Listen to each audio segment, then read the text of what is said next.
"You're pathetic, old man," they mocked, calling him a coward for avoiding confrontation. When gunshots rang out, they discovered why he stayed so calm under pressure. Welcome to Untold Lives. Before we begin this story of hidden courage and forgotten heroism, tell me in the comments, what city are you watching from today? And if you believe these stories need to be heard, hit that subscribe button. The Quick Mart on 5th Street opened at 6 a.m., but Robert Hayes was always there by 5:45. At 62, with graying hair and hands that trembled slightly when he counted change, he had worked the morning shift for 3 years. To everyone who knew him, he was just another old man trying to make ends meet. The younger employees called him Grandpa Bob behind his back, not out of affection, but because he seemed fragile, slow, and completely out of place in a world that demanded quick reflexes and sharp thinking. Hayes rarely spoke unless spoken to. When customers got aggressive about prices or complained about expired coupons, he would simply nod and give them what they wanted. When teenagers tried to shoplift, he would look the other way. When drunks caused trouble, he would retreat behind the counter and wait for them to leave. "He's pathetic," said Michelle, the assistant manager, talking to the other employees during their break. "Yesterday, some kid grabbed a whole armload of beer and walked out. Bob just stood there watching." "Yeah," agreed Carlos, a college student who worked nights. "My grandfather has more fight in him, and he's 80. They didn't know that Robert Hayes had spent 30 years as a police officer. They didn't know he had worked undercover narcotics for 15 of those years, or that he had been decorated for valor 4 times. They didn't know that his hands shook not from age, but from nerve damage sustained when a bomb went off during a drug bust in 1998. Hayes had learned the hard way that sometimes the best way to handle dangerous situations was to stay calm, observe, and choose your battles carefully. But his co-workers saw only weakness. The breaking point came on a Wednesday morning in November. Hayes was restocking cigarettes behind the counter when 3 teenagers came in, loud and obviously looking for trouble. They scattered through the store, grabbing items, making noise, and clearly testing to see what they could get away with. Michelle was in the back office doing inventory. Carlos was home sleeping. Hayes was alone. The teenagers approached the counter with candy and sodas, but Hayes could see they had stuffed other items under their jackets. Energy drinks, phone chargers, small electronics, probably $200 worth of merchandise. One of them, maybe 17 with a face full of acne and too much confidence, leaned across the counter. "Hey, old man," he said with a smirk, "you gonna ring us up or are you gonna stand there shaking all day?" Hayes looked at them calmly and began scanning their items. He said nothing about what he could clearly see hidden under their clothes. "Wow," said another kid. "This guy's even more pathetic than people said." They paid for their small items and walked out, laughing about how easy it had been. Hayes watched them go, then quietly made a note in the incident log. He included descriptions, approximate ages, and the license plate of their car, which he had memorized when they pulled up. Michelle emerged from the back office just as they left. "Let me guess," she said, seeing Hayes writing in the log. "More shoplifters you were too scared to confront?" "Something like that," Hayes said quietly. "You know what your problem is, Bob?" "You're pathetic, old man," she said, her voice rising with frustration. "You let people walk all over you because you're too much of a coward to do anything about it. This job requires someone who can handle confrontation, not someone who hides behind the counter every time there's trouble." Hayes nodded and went back to his work. What Michelle didn't know was that Hayes had already called the situation in to his former partner, Detective Lisa Morrison, who still worked the area. The teenagers would be picked up within the hour, and they would be found with enough stolen merchandise to face serious charges. Sometimes the best police work happened after the criminals thought they had gotten away, but Hayes' reputation for being weak and scared was cemented. Over the next few weeks, word spread through the neighborhood. The old cashier at Quick Mart was an easy target. He wouldn't fight back. He wouldn't call police. He was harmless. That information reached the wrong people. On a cold Thursday morning in December, Hayes was working alone again when 3 men walked into the store. They weren't teenagers looking for a thrill. These were adults, serious, with the kind of hard eyes that came from years of making bad decisions and paying for them in prison time. "Stay out of our business, old man!" they yelled, pushing him away from the training equipment. When careers hung in the balance, his forgotten expertise became their only salvation. Welcome to Untold Lives.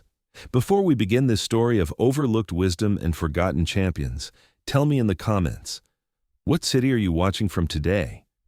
And if you believe these stories deserve to be heard, hit that subscribe button. Frank Martinez arrived at Elite Performance Center every morning at 4:30 a.m., 30 minutes before it opened. At 67, with arthritis in his knees and shaking hands, he pushed his mop cart through a gym filled with professional athletes and Olympic hopefuls. To everyone there, he was just the janitor, the invisible old man who cleaned equipment and emptied trash. But Frank had been watching, and what he saw worried him. The head trainer was Marcus Webb, 28 years old, master's degree, full of confidence but lacking real experience. Webb ran the gym like his personal kingdom, and Frank was barely worth acknowledging. But Frank kept watching the athletes train with dangerous techniques that would end careers. When he tried to help, pointing out flaws that could cause injury, Webb's response was always the same. "Stay in your lane, old man. Stick to mopping." The breaking point came when Sarah Chen, a gymnast training for nationals, was practicing a routine with timing that would send her to the hospital. Frank approached Webb and the other trainers. "Her release timing is off. She's going to under-rotate and land on her neck." Webb turned, his face showing irritation. "Stay out of our business, old man," he yelled, pushing Frank away from the training area. "You're here to clean, not coach. Stick to what you know, mops and toilets." The other trainers laughed. Athletes smirked. Frank walked away, humiliated but not surprised. 20 minutes later, Sarah attempted her routine. She released too early, under-rotated exactly as Frank predicted, and came down hard on her neck. The sound echoed across the gym. She didn't get up. The ambulance took 18 minutes to arrive. Sarah was conscious but couldn't move her left arm. As they wheeled her past Frank, she whispered to the paramedic, "The janitor." He tried to warn them. Sarah's injury made local news. Rising gymnast's career ended in training accident.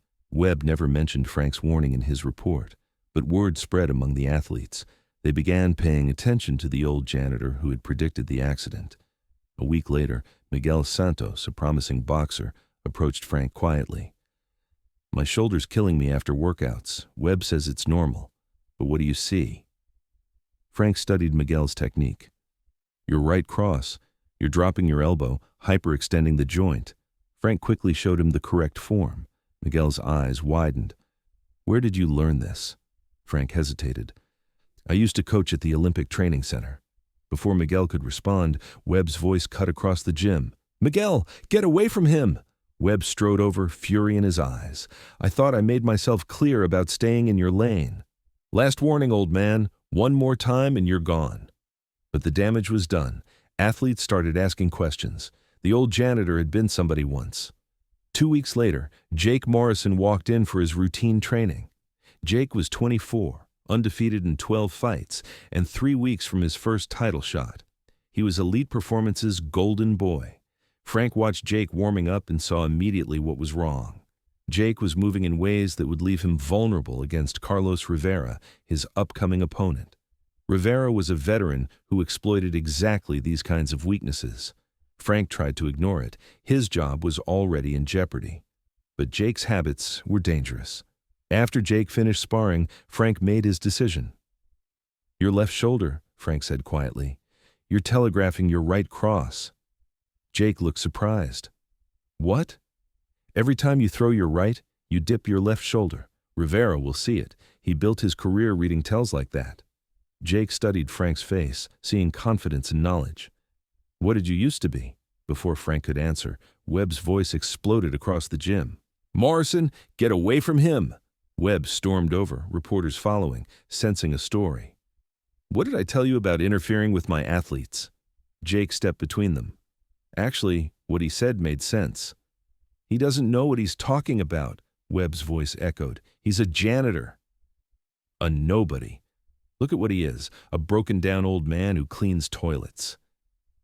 The gym went silent. Athletes stopped working out. Even reporters raised their phones. Frank felt 43 years of knowledge and pride rise up. The nervous man immediately raised his hands. The broad man looked like he was considering fighting, but the sound of approaching sirens made the decision for him. The tall man, clearly the leader, slowly reached for his fake badge. "Don't," Hayes said sharply. "Hands up, step back from the counter." The police arrived exactly 4 minutes after Hayes had pressed the alarm. Detective Morrison was first through the door, weapon drawn, and stopped short when she saw the scene. "Bob," she said, confused. "What's going on?" "3 suspects," Hayes said, his gun still trained on them. "Armed robbery, impersonating police officers, probably connected to the string of similar robberies in the area." Morrison secured the suspects, while Hayes gave his statement. As the men were led away in handcuffs, the tall one looked back at Hayes with something like respect. "You played that perfectly," he said. "Made us think you were just another scared old man." Hayes shrugged. "Sometimes the best cover is the truth. I'm an old man. I just used to be something else." Michelle arrived at the store as the police were finishing their investigation. She walked in to find Hayes calmly restocking merchandise as if nothing had happened, while crime scene technicians photographed evidence and took statements. "What happened here?" she asked Detective Morrison. "Your employee just stopped an armed robbery," Morrison said. "Probably saved his own life and prevented these guys from hitting other businesses." Michelle stared at Hayes, who was quietly straightening magazines near the register. "Bob, you stopped an armed robbery?" Hayes looked up. "They were impersonating police officers. Couldn't let that slide." "But how did you know about police badges? How did you know what to do?" Morrison smiled. "Bob didn't tell you? He was one of the best detectives in the department. 30 years, multiple commendations, trained half the undercover officers we have now." Michelle's mouth fell open. "You're a police officer?" "Retired," Hayes corrected. "Just work here now." "But why didn't you ever say anything? Why let people think you were weak?" Hayes finished arranging the magazines before answering. "Because being underestimated is sometimes an advantage. People tell you things they wouldn't tell a cop. You see things they wouldn't show someone they perceived as a threat. And when real trouble comes, you're ready for it." He looked at Michelle with eyes that suddenly seemed much sharper than she had ever noticed. "Besides, I learned a long time ago that the loudest person in the room is rarely the most dangerous one. Sometimes the most powerful people are the ones who don't need to prove their strength." Detective Hayes spent 3 years being dismissed, mocked, and called pathetic. But he never needed their respect to know his own worth. He showed those robbers, and everyone else, that true courage isn't about looking tough or talking loud. It's about staying calm when chaos erupts, using your experience when it matters most, and being ready to act when lives are on the line. Have you ever been surprised by someone's hidden strength or expertise? Share their story in the comments. Let us know what city you're watching from. Subscribe to Silent Legends. We honor the quiet heroes who don't need recognition to do what's right, because sometimes the most dangerous person in the room is the one everyone thinks is harmless.